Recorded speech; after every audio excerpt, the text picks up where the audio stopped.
When you dare to share, you break the silence. When you dare to share, you speak your truth. When you dare to share, you use the full strength of your voice. When you dare to share, it brings opportunity to own your story. So tell it, be heard, and at the same time, your sharing is someone else's learning, inspiration, motivation, empowerment, and hope. There's always an element to each of our stories that remains a secret. For some, we feel it's a dirty little secret. Dare to share your untold story exposes these secrets in a welcoming and positive way.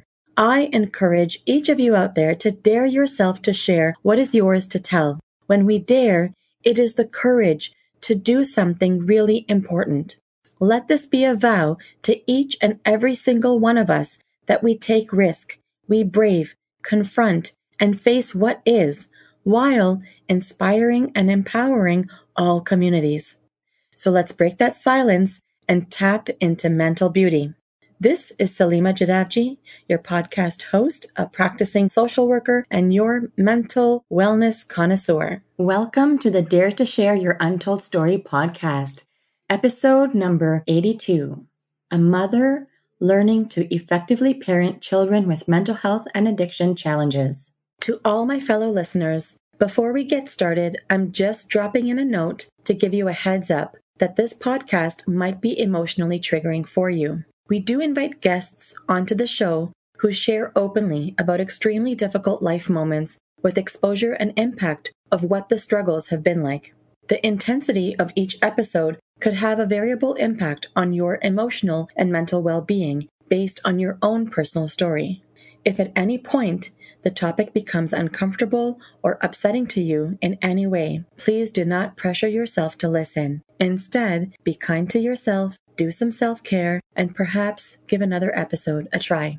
Today, I have the pleasure of introducing our courageous and daring guest, Maureen Towns. Maureen is also the mother of our recent guest, Allie Towns, and with her permission, her mother has come on board today to share and tell life and impact from her own perspective.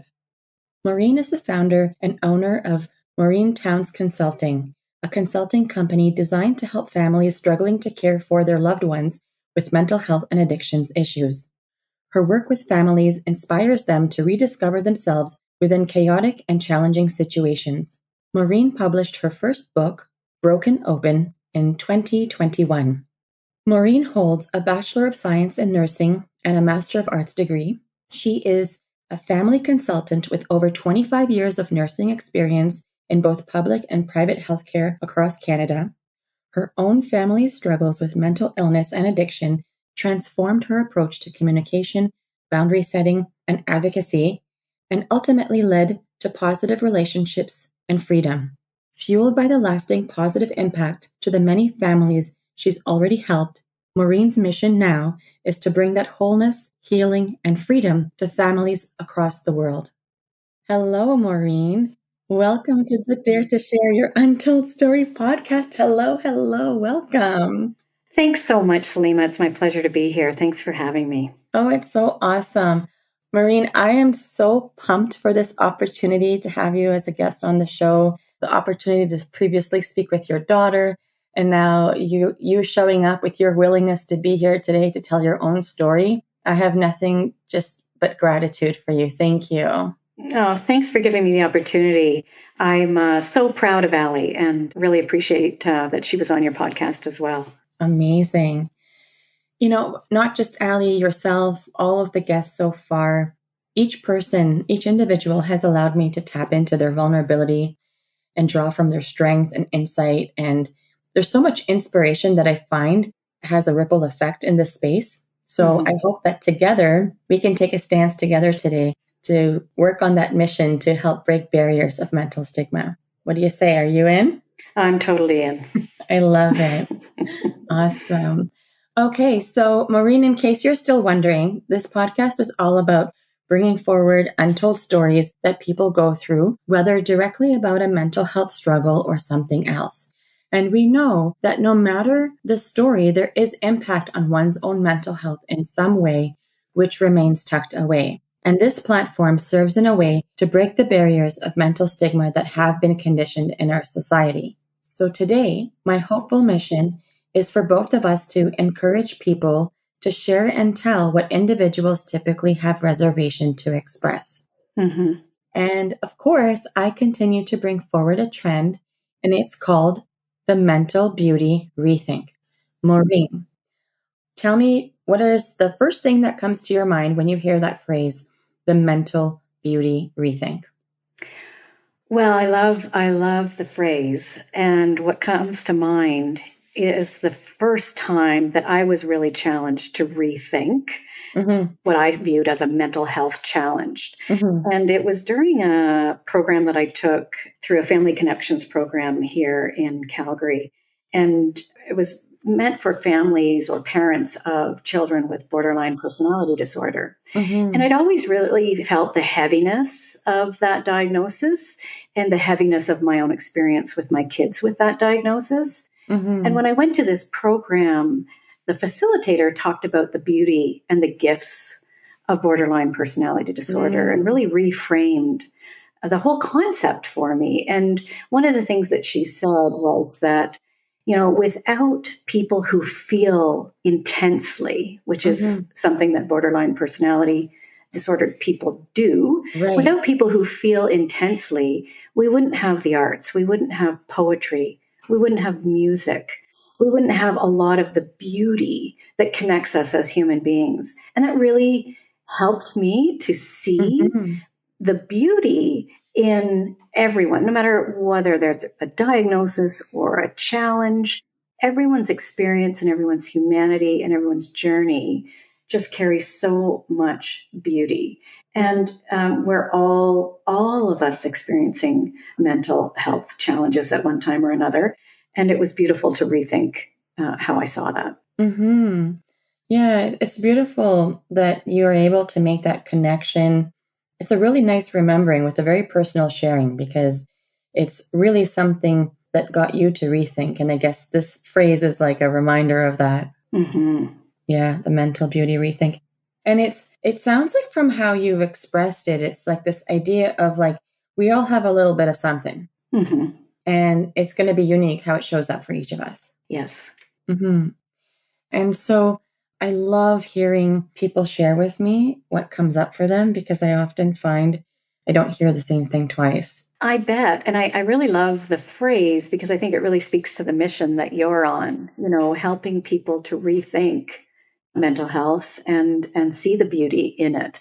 Mm-hmm. And you talk about the stigma and eradicating the stigma around mental health. And Mm-hmm. it's such a noble Mm-hmm. quest, I think, that you're on. And I commend you for it. It's amazing. Oh, lovely. No, I really appreciate this sharing. It's so insightful. So, Maureen, Yes. let's get down to business and crack that story open. Okay. Okay. Awesome. I love that you're all enthusiastic with me. Mm-hmm. Okay, so then that first question, give us the newspaper headline, Maureen, of how you would title your untold story. How would it read? Oh, I think I would title it We See Others as We Are, Not as They Are. Could you say that once more, please? Sure. We see others as we are, not as they are. We see others as we are, not as they are. Yeah. So what does this title spark for you? Well, it really comes down to everybody filters every experience that we have, like in the present day, through the lens of our past, right? Meaning that we project our past emotions and experiences onto others in our present day. Mm-hmm. And the way that that shows up is that when something is happening that reminds me of something I've seen before, I then project that past experience onto what's happening in the present, whether or not it deserves it or merits it. And that's where Mm-hmm. you see people, overreacting or Mm-hmm. acting out. And in my own experience, it's where I found myself, acting out of fear Mm-hmm. rather than being present to what was actually going on. It was a fear of an anticipated future for my kids rather than being present and curious as to who they were and what they were experiencing.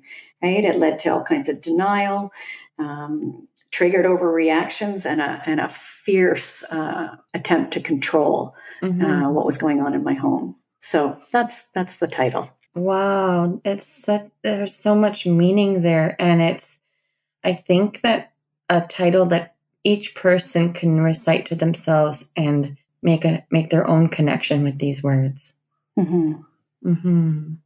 Okay, well, thank you for sharing that title. Oh, my pleasure. Yeah. Okay, well then let's get that untold story going. Give us the who, what, when, where. I want to know all of the details. Okay, well, in a nutshell, I would say that my story is, it really involves my 4 children. Okay. I had 4 kids in a 6-year span, so they're very close together. And it was during their teen years, Sam, Ben, Sydney, and Allie. So 2 boys and 2 girls.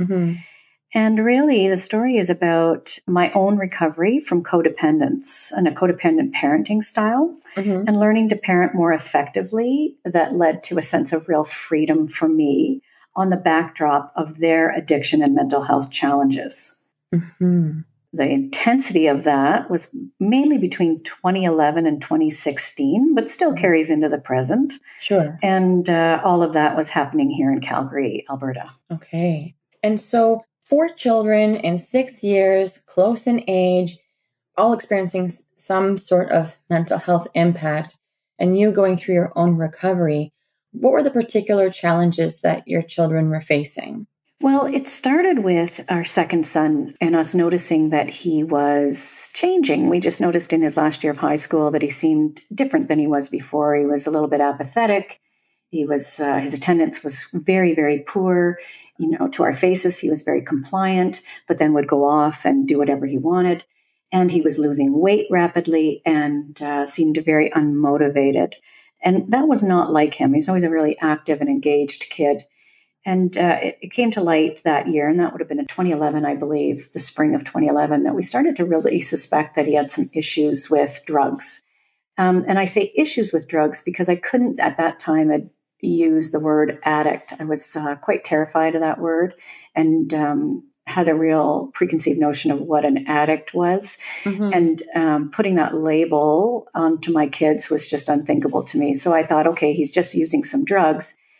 But that fall, I would say the fall of 2011, it became quite clear that he was in trouble. He was really, really not doing well, not thriving. He ended up being homeless for a period of time, living on the street. And we then, staged an intervention and sent him off to treatment across the country, really not knowing anything about drugs or addiction or interventions or drug treatment. We did all this. Right. That was sort of the beginning of our journey that lasted about 5 years. And over time, we knew that Ben had an issue, and then suddenly Allie seems to be having an issue with self-harm. Right. The following summer, Sam came home from university and had a psychotic break that was drug-induced. Ben was out of treatment, relapsing, living on the street. Again, Sam was suicidal and attempting suicide quite effectively. And thus began, our journey of absolute frantic, fear-induced chaos in our home that went on for a few years. And Ben is the first one we spoke about, right? That the one. Yeah, Ben. Right. Yeah, Ben's the second son. Then Allie, my youngest, who was on your podcast, was self-harming.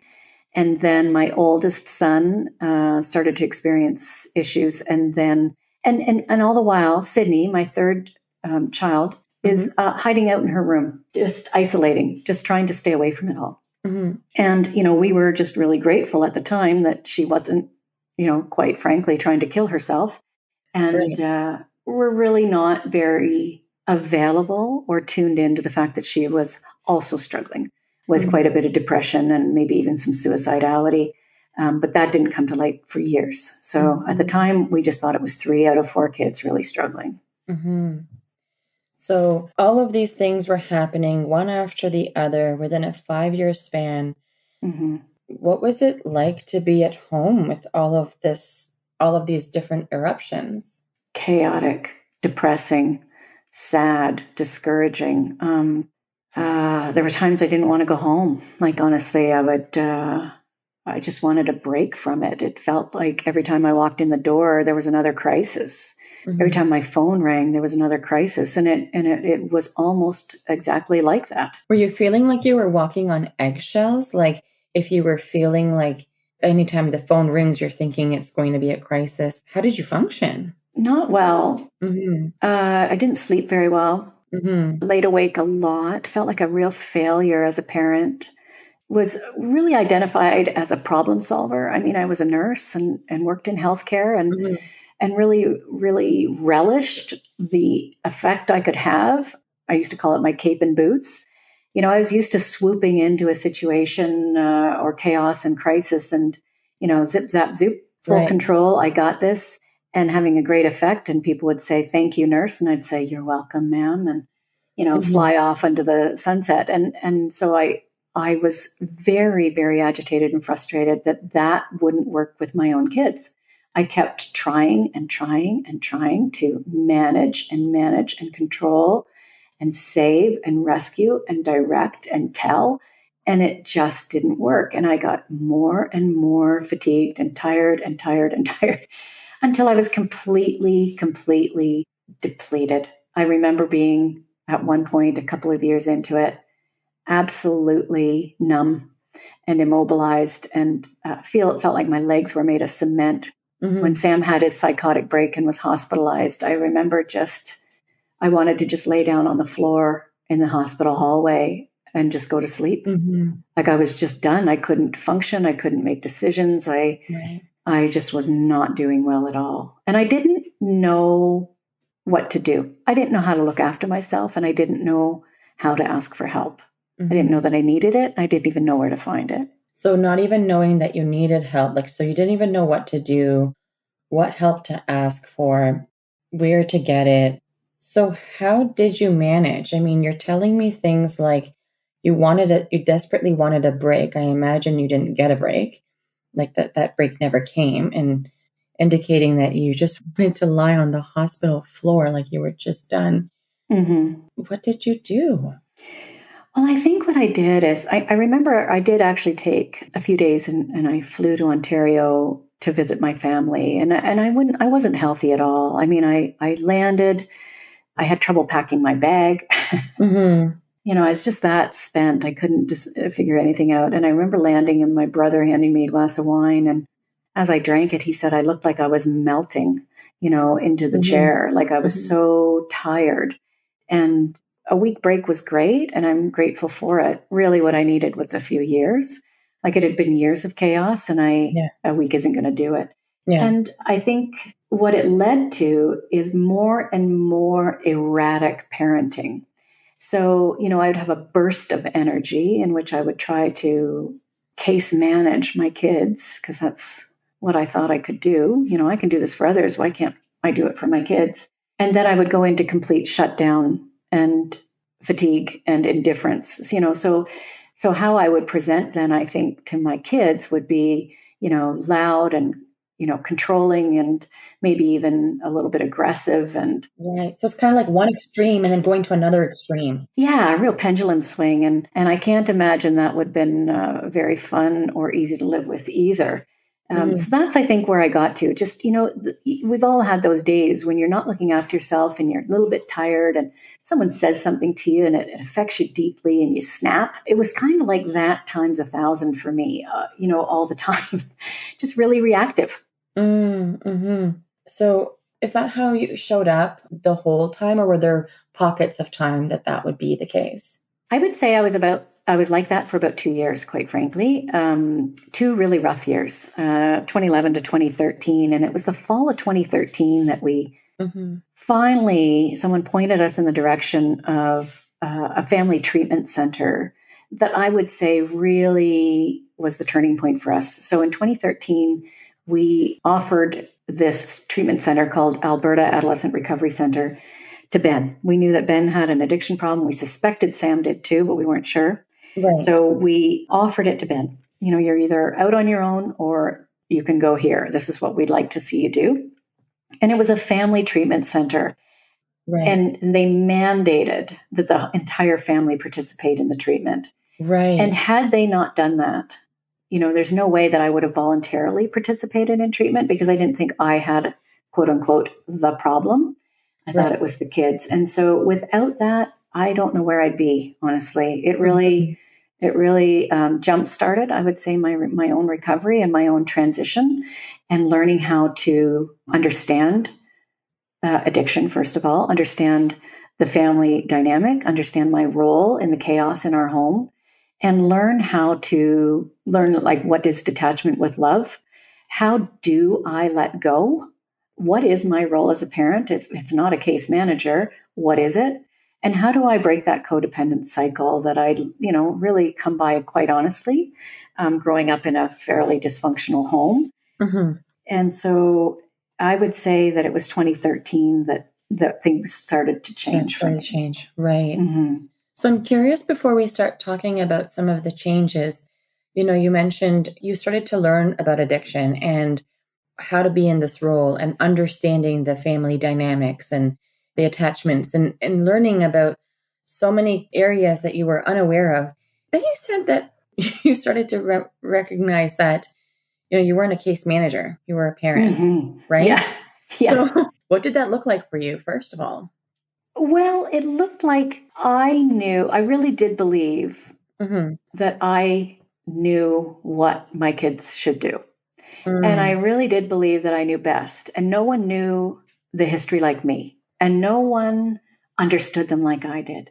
And no one was as invested in their recovery as me. And coming from that perspective that I need to be involved here. Mm-hmm. This is very much a case manager perspective. Mm-hmm.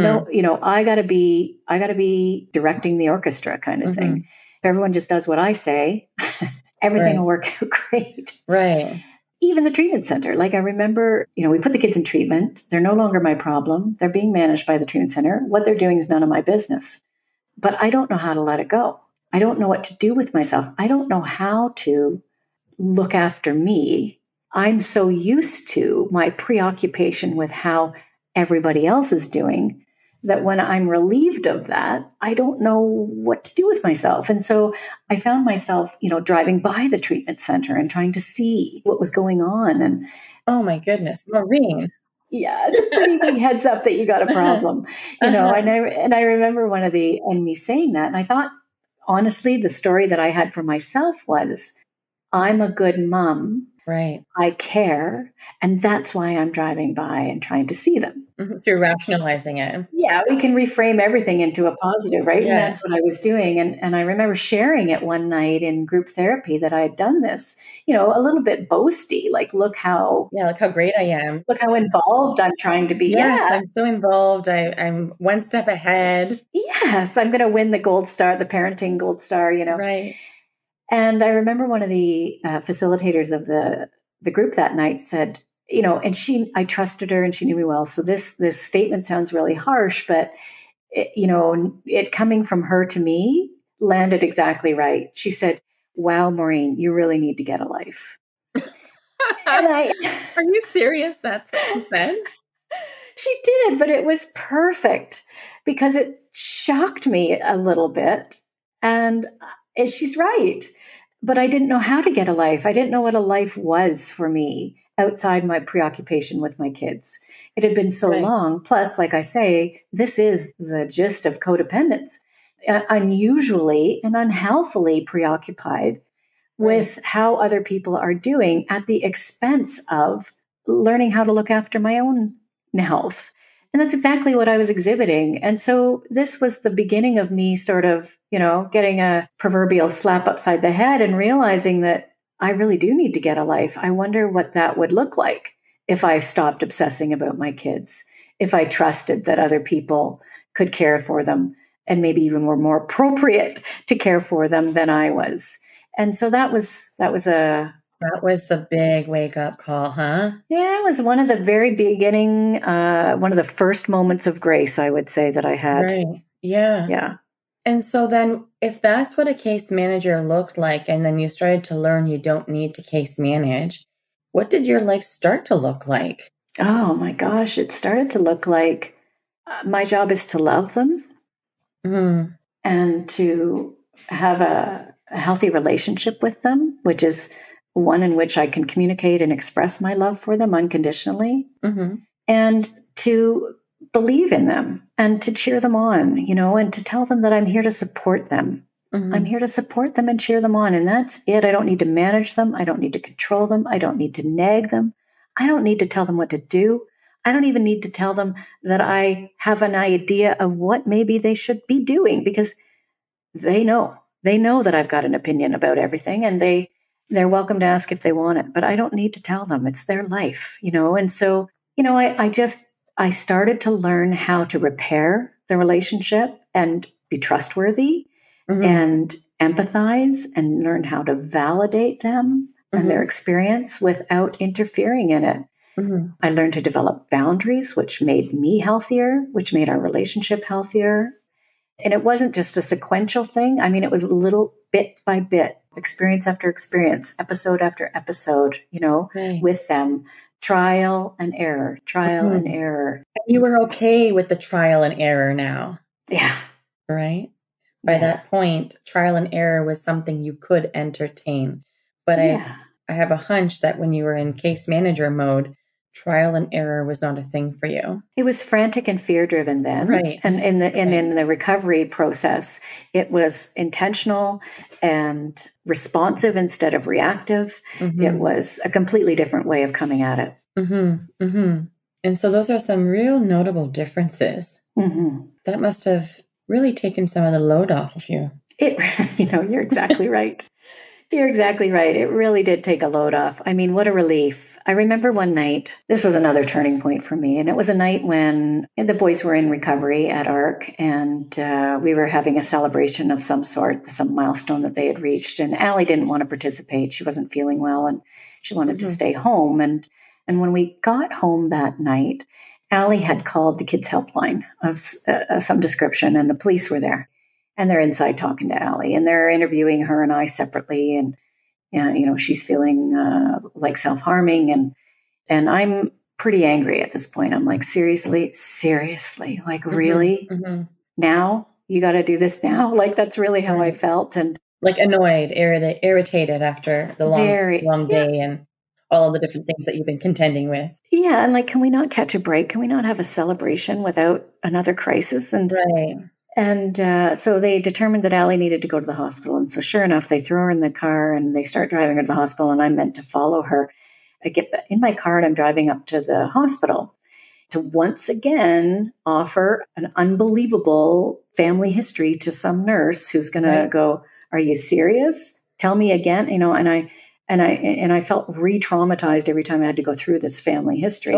Sure. And I phoned a friend who knows how to put my head back on straight. And I talked to her and I said, "This is what I'm doing and I'm angry." And she said to me, "Maureen, for once, why don't you let go of trying to manage everything and let the hospital assess her and make a decision on their own? Don't try and be in charge. You don't have to be. They got this. They're used to this. This is their job, and it's not your job anymore." And I was like, oh, yeah, I guess you're right. I don't have to go up there and try and coerce the staff into doing what I think needs to be done. I'm going to let go of that, and I'm going to it's not in my hands anymore. And that was a really good starting point for me in that letting go of that case managing process. I don't need to manage this situation. Allie was alone. She felt vulnerable. She made a good phone call. She's being assessed by professionals. Stay out of it. Offer the history and just be the parent. How about that, Maureen? Like, try not to be the healthcare professional who manages everything.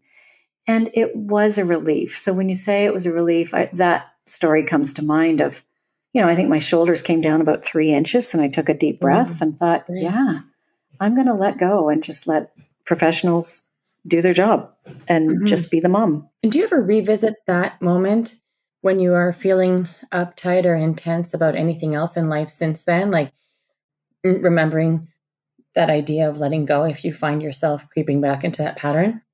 Yeah, for sure I do. I mean, I've gotten pretty good at it now. I'm pretty used to my role and the boundaries around it, but I still do have to remind myself that, Sure. I don't know everything. I don't know the best way. I don't know the best solution.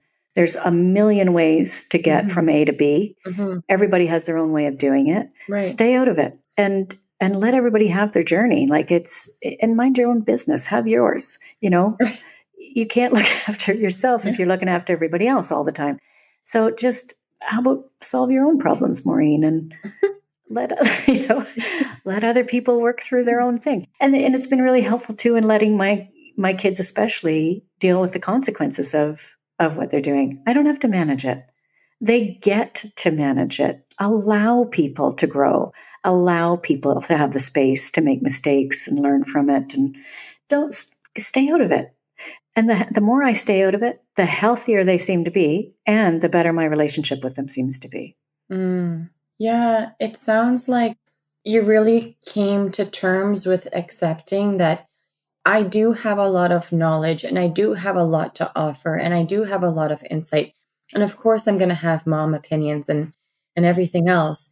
And at the same time, I'm going to take a step back and let my children come to me as they need to. But the way I show up needs to be consistent. That's the way I want to show up. Consistent, showing unconditional love, showing that support, being able to cheer them regardless of what choices that they're making. And it sounds like that really became clear to you. It did. And what I've noticed in that process is that when I'm really inclined to tell, direct, interfere, underneath that, if I stop and think, is fear.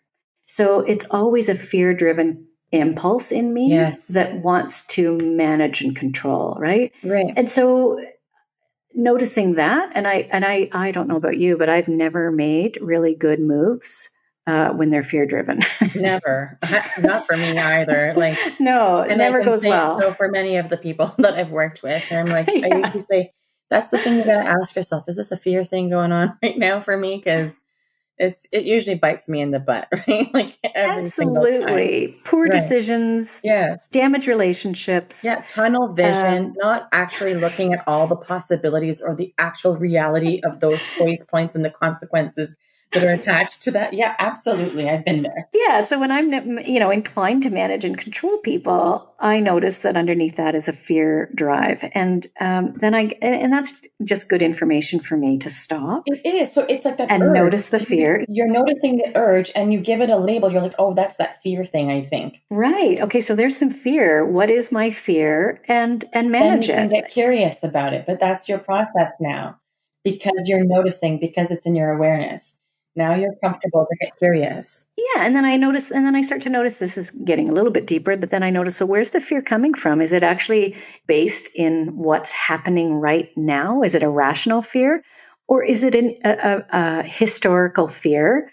Because it reminds me of an experience that I had in my family of origin somewhere. Right. So how balanced is my emotional reaction at this point? That filter that I talked about earlier, right? We see others as we are, not as they are. And I get the chance to really dive into, okay, where am I coming from here? What is this? Is this old? Is this new? Is this reasonable? Or, is it worth expressing my fear? And I can say that to my kids. I have some fear around what you're doing. And I say that not so that you change your behavior to relieve me of my fear, but so that you understand the connection that I have with you. Yeah. And where you're coming from. Yeah. And what you do has an effect on the people around you. And where I'm coming from. But never, never do I want them to feel like they need to manage my feelings. Those are mine to manage. Great. That's a really great, solid life lesson that is so hard to grapple with sometimes, but it sounds like you nailed it. No, thanks. Still nailing it. Still nailing it. Every time it comes up, you have to re-nail it. That's okay, but you've got what it takes to nail it. So that's the most important part. Yeah. So Maureen, when people come to see me for therapy, individuals are typically in one of three places when they do come. Some people are getting started where they're like, I hear therapy's a good thing to do. I want to start this process. I don't really know what's supposed to unfold. Some people are in the middle where they're prompted to attend therapy as a result of something happening, and they're in the thick of things and really need some support navigating. And some people are looking back, whether it's that they're just trying to close certain chapters in their life, get some insight or closure, or perhaps they're wanting to move forward and work on themselves and self-discovery and personal growth. So for yourself, given the journey that you've been on with all of your children, growing up into adults, where would you say you are in the journey for yourself with everything you've shared today? Would you say that you are just getting started, in the middle, or looking back? In the terms of my journey with my kids, I feel like I'm very much looking back, seeking insight, like I say, into why I behave the way I do. I'm always really curious about that and really interested in moving forward. So my job now is to maintain a healthy relationship with my kids, no matter where they are and what they're doing. And that's it.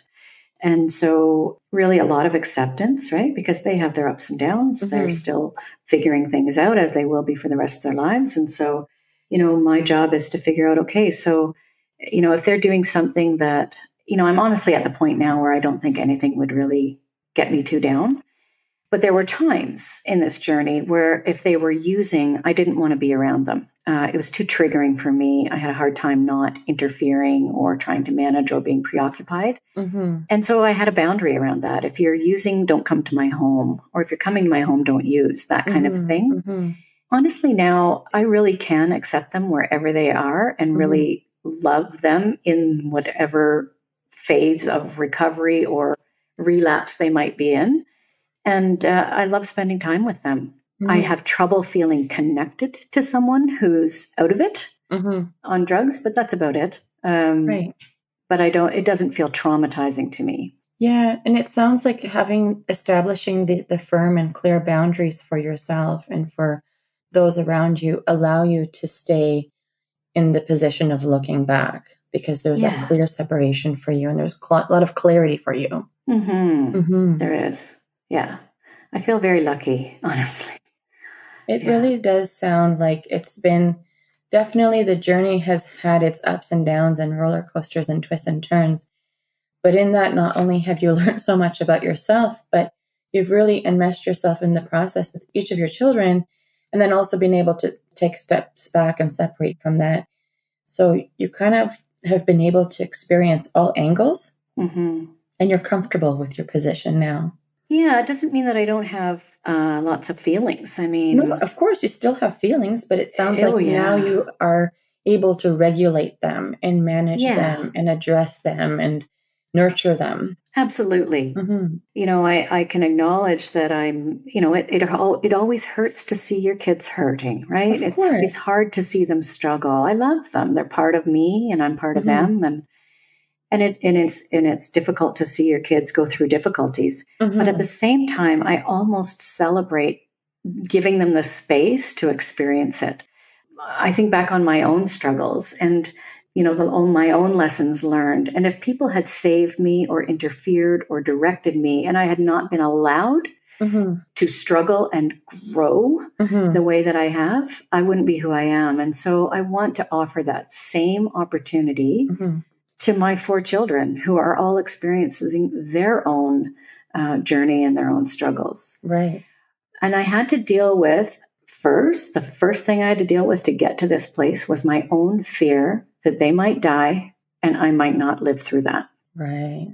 And so when I could come to terms with, and I remember people saying, you have to accept the fact that they might die. And I remember just railing, like just almost a physical freak out that how dare you suggest that I need to accept the fact that my kid might die. Not in a million years will I ever accept that. It's unacceptable. It's not going to happen. Because what it sounded like people were saying is you need to become complacent and let it happen. And I was like, absolutely not. Absolutely not. I will not sit by and let them deteriorate like that. At the same time, only through the experience of running up against them and their addiction, them and their mental health over and over and over, and feeling ineffective in that, did I start to recognize that I can't actually control it. Right. I can't, I've tried every which way and it doesn't work. I can't control it. I have no say. I have no say in how this goes. I have to accept that I don't get to manage the outcome of what goes on here. And when I could do that, then I could step back and say, okay, I'm going to allow them to have the journey that they're meant to have. Right. And I'm going to be over here cheerleading and loving them unconditionally. Right. And just letting them know that I love them to bits and I'm here for them if they need help with something. Right. It's so transformative. It was. So Maureen, what I'm curious about, we've talked about this whole journey that you've been through, this untold story of yours, of the complete change in your parenting style, where you were, Madam Case Manager, to completely being able to find a way to let go and be that cheerleader to your children in full acceptance and full unconditional love. But during all of this, I'm curious about how your untold story has affected your mental health.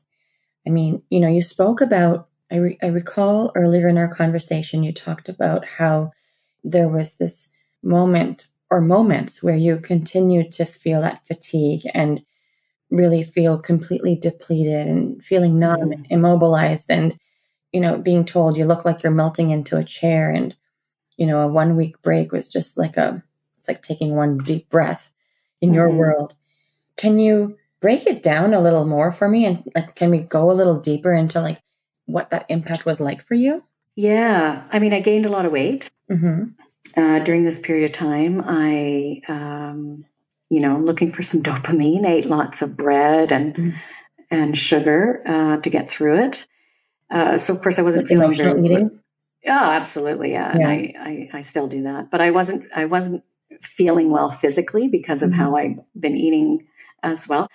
What I really noticed was that I have a real trigger point around the word lazy. And that comes from my childhood, but I had a real fear of rest and wasn't very good at it. And I didn't understand what self-care meant, and I thought that self-care was about nails and hair. And I didn't have any clue how to look after myself, what that might look like, what that might feel like, how to slow down and how to rest. And your body will teach you, right? Your body will just stop working well. When I would say by 2014 to 2016, long road to recovery for me. Lots of sleep. Sleep and sleep and sleep and sleep, taking walks, learning to find joy again, learning what my own interests were. I just didn't even know. And I talk to parents now who express the same thing. They learn how to stop managing their kids and then they say, but I don't even know who I am. And I say, I get it. I didn't know who I was either. Right. Trying to find things that brought me joy again. Simple things like walking in the woods, looking at the sky, doing a puzzle, reading a book, connecting with people that I felt really actually connected with. The journey for me and my own mental health has been a lot of that, just rediscovering who I am and how to actually really and truly look after myself. Lots of therapy in there too. I shouldn't skip the therapy. Lots of therapy. I did talk therapy. I did EMDR therapy. And of course, I went at my own recovery like a bit of a project, like I do everything, and, read lots of books and listened to lots of podcasts and just kept learning. So, but gently, learn to be gentle with myself, learn to accept parts of myself that I didn't even like very much. Yeah. And I would say that. Does that answer your question? Yeah. I really feel like, you went full circle by, sharing, not just the impacts, but that process of recovery and what it looked like for you. And, especially what you tied in at the end, the last thing you said, which was, learning to be gentle with yourself and just accepting all parts of you. Mm-hmm. It's quite important to take the time to acknowledge that. That's huge. Thank you. Mm-hmm. And what's interesting is that as I've learned to accept myself, I've become way more accepting of others. It's so they're true. Directly in proportion. You know, when I'm judgy of others, it's a good sign that I'm probably being hard on myself as well, and that I've got some work to do. You know, so that's what I've noticed about acceptance, self-acceptance. Yes, it is a big message. And in fact, that's what I was going to ask you next is like, it's a great segue. What's your key message to the listeners of our show? What do you want them to know?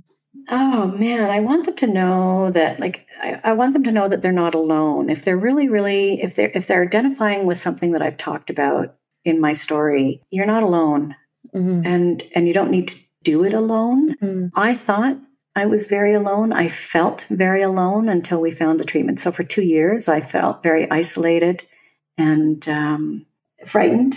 Yeah. So I just want people to know that they're not alone. And for those parents out there who think that they're terrible parents because, you know, they're doing all the things like setting boundaries and there's consequences for their kids and they've got rules and the kids aren't responding and they seem to be sliding downhill like ours were, that there's a good chance that you maybe don't have typical kids. And that's why the typical parenting isn't working, and that it's not your fault. I felt like I laid awake countless nights feeling responsible for screwing up my kids.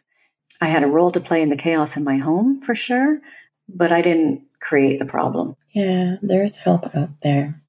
Perfect. Okay. So Maureen, I'm curious about what was that game-changing inspiration for you? Something that's close to you that reflects your untold story, like a quote or a book or a speaker or event, something that really was the start to your journey, taking that 180. Something that I craved throughout my time that I didn't feel like I was getting. And when I finally did get it, you know, like I say, my shoulders came down about 3 inches and I could start to listen. It was validation. I just so desperately wanted someone to say to me on one of those many, many, many encounters with healthcare and giving a history. Wow, it sounds like you've been through a lot, Maureen. I can tell you're working really hard. You're a good parent, Maureen. I can tell you're giving it your all, and you must be really tired. Like I just wanted someone to see that and voice it. I needed it so badly. And when I finally did start to hear that, when we were at ARC, you know, Alberta Adolescent Recovery Center, and someone started to see, I felt seen and I felt heard, and it felt safe to start to look at who I was and how I showed up as a parent with these kids. It was a game changer for me. And it's such a simple thing to do. It's such a simple thing to do, but something that I didn't know how to do as a parent either. You know, my kids would come home and say that they were upset or sad, and I would go into problem solving mode and I would say, yeah, but, or what about, instead of saying things like, wow, that sounds really hard. You sound very lonely. You know, it sounds like you're really struggling.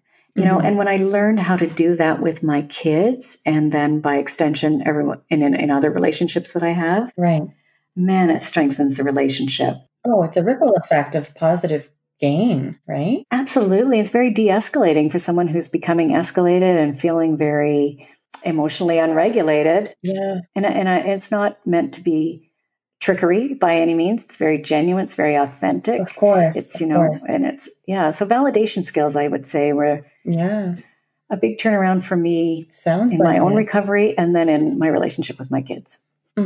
Excellent. All right. So what is a cause or an organization that has been impactful to you on your journey that you would like to give a shout out to? I would say 2 of them for sure. Alberta Adolescent Recovery Center, or ARC, which is located here in Calgary. Okay. And the second one would be a group of psychologists here in town called Inner Solutions. And they are a remarkable group led by Donna Hughes, who specialize in dialectic behavioral therapy. In fact, they may be the only organization in Canada that is certified to offer dialectic behavioral therapy the way it was meant to be offered.